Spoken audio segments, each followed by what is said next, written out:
Now to a Fox News alert. You are looking live at Beirut. Let's look together. After Israeli airstrikes continue their air campaign against Hezbollah in Lebanon. Specific sites, it seems, from intelligence gained on the ground. The IDF's overnight strikes reportedly targeting Hezbollah's possible successor to terrorist leader Hassan Nasrallah, a cousin of his. Here to react is on the latest in real time, General Jack Keane. General, judging by those attacks, it's clear the intelligence is still strong amongst the IDF, correct? Oh, there's no doubt about that. I mean, what's going on in Lebanon with Hezbollah, they have three things they're doing. One is they're dismantling systematically their leadership. And we've seen the evidence of that clearly for the last 3 weeks. And here is the so-called successor, hasn't been announced yet, Hassan Suffiddin.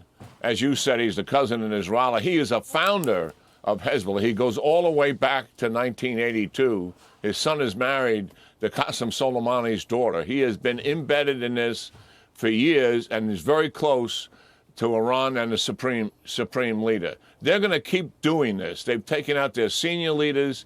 They've taken down operational leaders like the rocket and missile commander, and they've killed a number of their tactical leaders, because the second mission they're going after in Lebanon is the rocket and missile force. We can only speculate, but about a week and a half ago, I was told by Israelis they had taken down about 30% of the rocket and missile force. I suspect they're probably close to 50% by now. And clearly that is really what they're after, because that's the weapon that can hurt them inside Israel. And then the third thing, Brian, is the ground campaign that's taken place. They're attacking on two axes. What they're trying to do is eliminate the threat at the border, the rocket and missile threat at the border, and the potential for an invasion like Hamas did on October the 7th.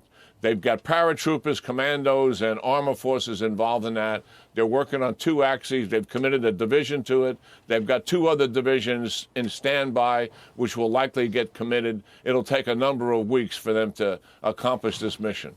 Wow. So now let's talk Iran. So 180 rockets, missiles into Israel. It's time for a response. They promised a harsh response. They're coordinating with the U.S.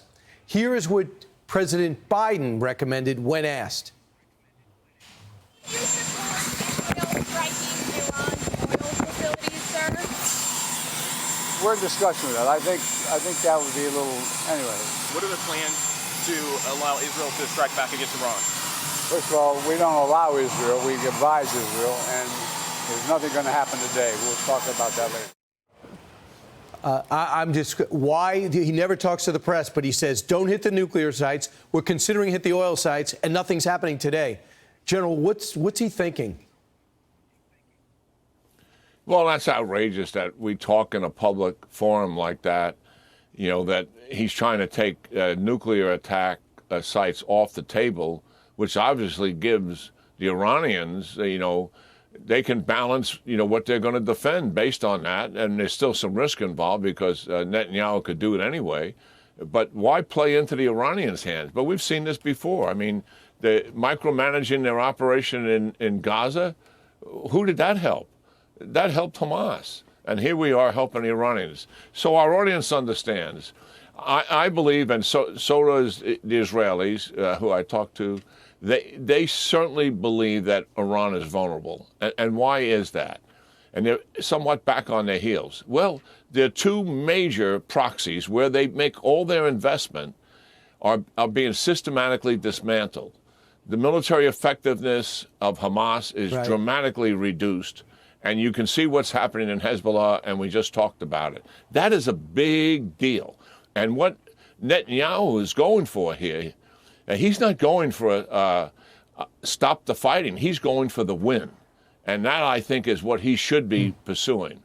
The second thing is that Iran's conventional force is overwhelmingly weak. Their rocket and missile force is the strongest part of their conventional force. But look at two major attacks, and they've had difficulty having any consequential results from those two major attacks using rockets and missiles into Israel. And the third thing is the overwhelming majority of the Iranian people are so fed up with this regime. They've been living with it for 40-something years. They have nothing to show for it. They're continually oppressed. They can't speak out. Their human rights are being denied on a regular basis every day. Right. It doesn't take much to spark this thing.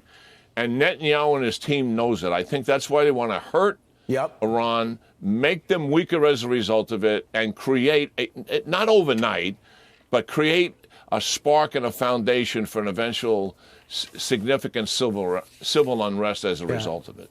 And we all know the Gulf states, Saudi Arabia, others are clapping about this because they despise Iran too, and their silence says a lot.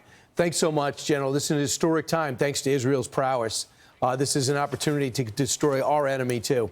General Jack Keane, thanks so much. I'm Steve Doocy. I'm Brian Kilmeade. And I'm Ainsley Earhart. And click here to subscribe to the Fox News YouTube page to catch our hottest interviews and most compelling analysis.